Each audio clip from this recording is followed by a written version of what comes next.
well কেতিয়াবা realise কৰিবলৈ বহুত সময় লাগি যায় আজিকালিৰ জেনেৰেশ্যনে এদিনতে কথা পাতিলে 3 দিন পিছত প্ৰপ'জো দি দিলে কিন্তু যেতিয়া লাহে লাহে সময় পাৰ হয় যেতিয়া আপুনি মানুহক জানিবলৈ আৰম্ভ কৰে ইজনে সিজনক বুজিবলৈ ষ্টাৰ্ট কৰে তেতিয়াও বহুত বস্তু এনেকুৱা থাকে যে আৰ উই কম্পেটেবল আমি পাৰিম নে ইজ দিছ লাভ বহুত সময় লাগে ৰিয়েলাইজ কৰিবলৈ যে সঁচাকৈ আমি ভাল পাওঁ নে টাইম স্পেণ্ড কৰি বেছি ভাল লাগিছে নে কাৰোবাৰ লগত একেটা ফিলিঙে আহিব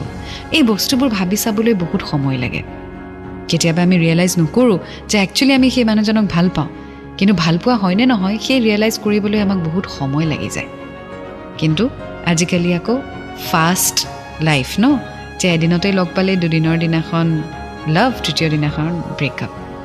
চ' সেইকাৰণে মই সদায় কৈ আহিছোঁ যে সময় ল'ব লাগে you have to understand what is it আৰু সেইটোৰ বাবে টাইম লাগে প্ৰত্যেকটো বস্তুতেই টাইম থাকে ঠিক তেনেদৰে প্ৰেমৰ ক্ষেত্ৰতো আমি টাইম ল'বই লাগিব